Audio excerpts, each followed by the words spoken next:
ओम नमो भगवते रुद्राय। आप सभी शिव साधकों का अभिनंदन करते हैं। एक बहुत ही गंभीर प्रश्न हम तक पहुंचा है और मैं चाहूंगा कि यह समाधान आप शास्त्रोक्त विधान से जरूर सुने, क्योंकि यह प्रश्न प्रत्येक शिव भक्त के लिए बहुत विशेष है। प्रश्न यह आया है कि गुरुजी, हम सुन रहे हैं आजकल कि शिवलिंग के ऊपर चढ़ा हुआ प्रसाद नहीं खाना चाहिए और हम कई वर्षों से भगवान शिव के प्रसाद को ग्रहण कर रहे हैं और हमने कई बार आपके मुख से भी सुना कि भगवान शिव के प्रसाद को ग्रहण करना चाहिए। किंतु हम जब जब यूट्यूब में या अन्य सोशल मीडिया में कथा सुनते हैं तो शिवलिंग के प्रसाद को लेने के लिए वर्जित कहा जाता है और हम स्वयं शिवालय में जाके पंडित जी में प्रसाद देते हैं और कई भक्त भी भगवान शिव के प्रसाद को लेते हैं। यह हमारी अज्ञानता है या हमारी नासमझी है या हम समझकर भी नहीं समझ पा रहे हैं? गुरुजी समाधान दीजिए, क्या भगवान के शिवलिंग के ऊपर चढ़ा हुआ प्रसाद ग्रहण करना चाहिए कि नहीं करना चाहिए? बड़ा गंभीर प्रश्न है और मैं चाहूंगा कि इसका समाधान आपको शास्त्रोक्त विधान से मिल जाए, क्योंकि मैंने देखा कि कुछ समय से मेरे शिव आराध्य पर अनेक प्रकार के अनर्गल प्रलाप किए जा रहे हैं। पहले एक भ्रम फैलाया जाता था कि घर में शिवलिंग नहीं रखना चाहिए, उस भ्रम को हमने तोड़ा। उसके तदुपरांत रखा गया कि घर में शिवलिंग हो तो नंदी जी नहीं होने चाहिए, उस भ्रम को भी हमने दूर किया। और अनेक प्रकार के ऐसे भ्रम थे जो शिव पूजन से जुड़े हुए चलते हुए आ रहे थे। लेकिन ये जो भ्रम है ना, भगवान महादेव के शिवलिंग पर चढ़ा हुआ जो दिव्यतम प्रसाद है उसे खाना नहीं चाहिए। और अनेक प्रकार के ऐसे अनर्गल प्रलाप बिना किसी शास्त्रोक्त विधानों के माध्यम से आजकल कहे जा रहे हैं और हम लोग सुनते चले जा रहे हैं। और इस भ्रम की कोई सीमा नहीं है, क्योंकि अधिकांशतः भगवान शिव की पूजा से जुड़े हुए भ्रम ही फैलाए जा रहे हैं। सभी के पास केवल एक ही मुद्दा है कि ये न किन प्रकार पहले भगवान के शिवलिंग के बारे में बात करो, उसके बाद उनके नाम को लेकर भ्रम फैलाओ, उसके उपरांत उनके प्रसाद को लेकर भ्रम फैलाओ। लेकिन हमारा ये संकल्प है कि हम अपने महादेव को जितना समझते हैं उनके ग्रंथों को पढ़ पढ़कर हम यह भ्रम कभी आगे नहीं फैलने देंगे। इसलिए जिन जिन भक्तों तक यह वीडियो पहुंचे कृपया आगे शेयर करें, ताकि अन्य भक्तों को भी भगवान शिव के प्रसाद से जुड़ी हुई जो एक भ्रांति फैलाई गई है उस भ्रांति से वो बाहर निकल कर आए। कई लोग बड़े टेंशन में रहते, ओहो आज हमने प्रसाद खा लिया क्योंकि वीडियो सुन ली थी, नहीं खाना चाहिए। अब ऐसे में करें क्या? देखो शास्त्रोक्त विधान क्या है। सबसे पहले तो अज्ञानता हम लोगों की है कि हम लोग पढ़ते नहीं हैं। हम बार बार आपसे कहा करते हैं कि आप शिव महापुराण पढ़िए तो सही। जब आप शिव महापुराण पढ़ेंगे आपको सारी सच्चाई का पता चल जाएगा, नहीं तो आपको कान भरने वाले कान भर के चले जाएंगे और आप इसी तरह से हताश और निराश रहेंगे। बाद में पछतावे के अलावा आपके हाथ में और कुछ नहीं बचेगा। आप हमारे कहने पर एक बार शिव महापुराण पढ़िए। यदि आप कहें कि हम इतना पढ़ नहीं सकते, कहां पढ़ें, तो मैं आपको बताता हूं, आप शिव महापुराण की विद्वेष संहिता को पढ़िए। अध्याय 22वां, एक श्लोक से लेकर 20वें श्लोक तक शिव महापुराण में वर्णित है कि शिव प्रसाद की महिमा क्या है। और आप भी समझ लीजिए, इस वीडियो को सुनने के बाद फिर आपके मन में शंका नहीं रहेगी कि हमको प्रसाद ग्रहण करना चाहिए कि नहीं करना चाहिए भगवान के शिवलिंग के ऊपर चढ़ा हुआ प्रसाद। सुनिए जरा ध्यान से क्या कह रहा है मेरा ग्रंथ। मेरा ग्रंथ कहता है कि भक्षेत शिव नैवेद्यम त्यजेत ग्राह्या भावना दृष्टवापि शिव नैवेद्यम यान्ति पापानि दूरतः भुक्ते तु शिव नैवेद्ये पुण्यान्या यान्ति कोटिशः।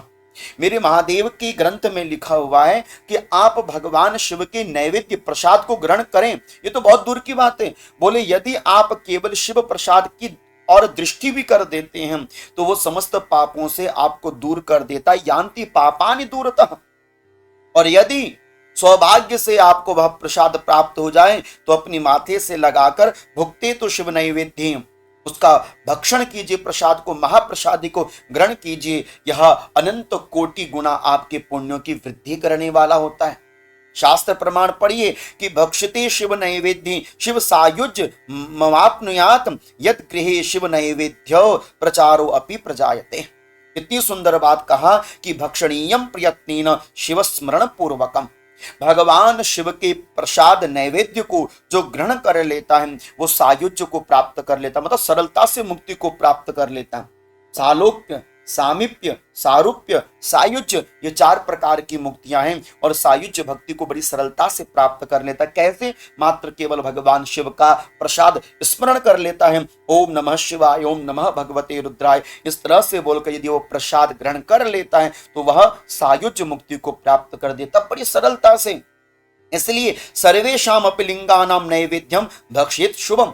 इसलिए आप सोचेंगे कि कौन से शिवलिंग का प्रसाद खाना चाहिए, तो शिव महाप्राण कहते हैं कि समस्त शिवलिंगों का प्रसाद ग्राह्य योग है, इसमें किसी प्रकार की कोई शंका नहीं करनी चाहिए। और शिव के भक्तों को तो बेहिजक होकर बड़ी निष्ठा से पंडित जी जो शिवलिंग के ऊपर चढ़ा हुआ प्रसाद थे माथे से लगाएं, जो पुष्प मिले अपने सिर पर सजाओ, जो प्रसाद मिले स्वयं भी खाओ और बच्चों को भी खिलाओ, पारिवारिक जनों को खिलाओ, क्योंकि शिव का प्रसाद, शिव की भक्ति, शिव का नाम ये बड़े भाग्य से प्राप्त होता है। इसलिए समस्त शिवलिंगों के ऊपर चढ़ा हुआ प्रसाद भक्षणीय है, महाप्रसाद लेने योग्य है। कौन कहती है? हमारे शिव महापुराण कहती है। तो हम ये भ्रम कैसे फैला रहे हैं?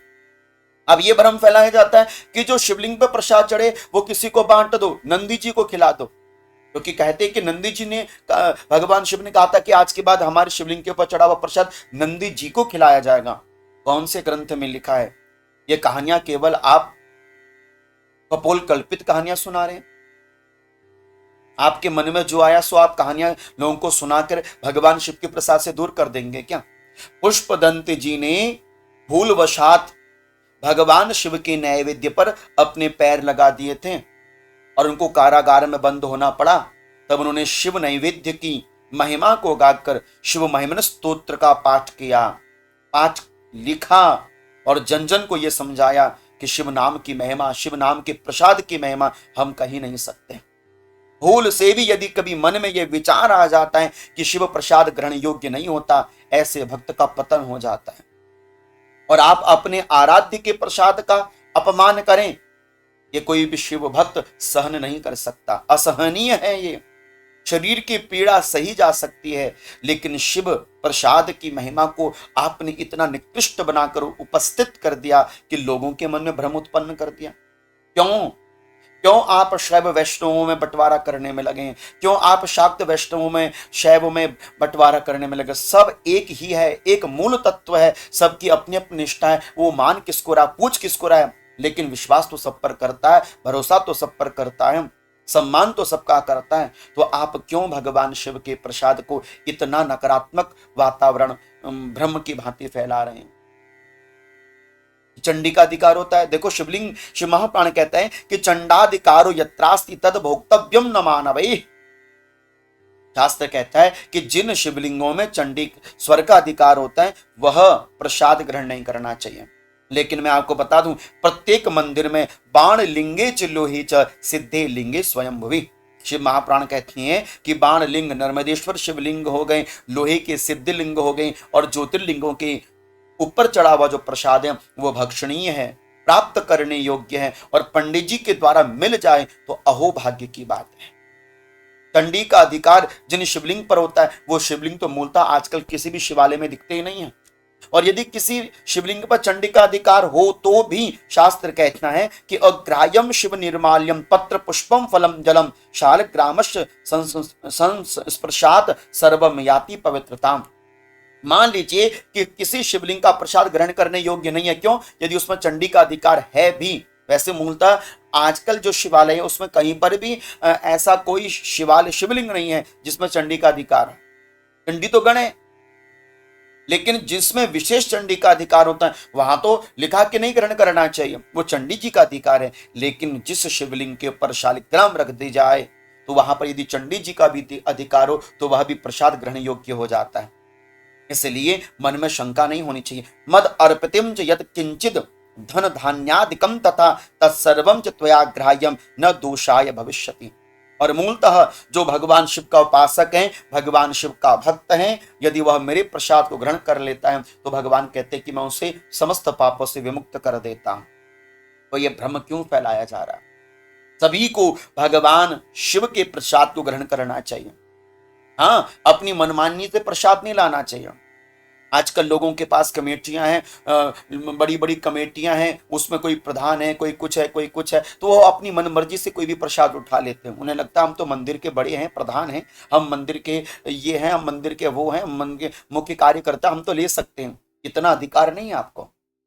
पंडित जी की आज्ञा से लो, दूध दही घी शायद जो भी चढ़े हैं आप ले रहे हैं, पंडित जी के अधिकार से लो। लेकिन ब्राह्मण को जो सेवा कर रहा है, गोसाई है अथवा जो पुजारी हैं, उन्हें तो निसंकोच होकर भगवान शिव के प्रसाद को लेना चाहिए और दूसरों को देना भी चाहिए। और जन जन तक, घर घर तक भगवान शिव का प्रसाद पहुंचना चाहिए। घर घर शिवलिंग हो, घर घर बिल्व पत्र हो और घर घर भगवान शिव का प्रसाद पूजा के तदंतरांत हमको प्राप्त होना चाहिए।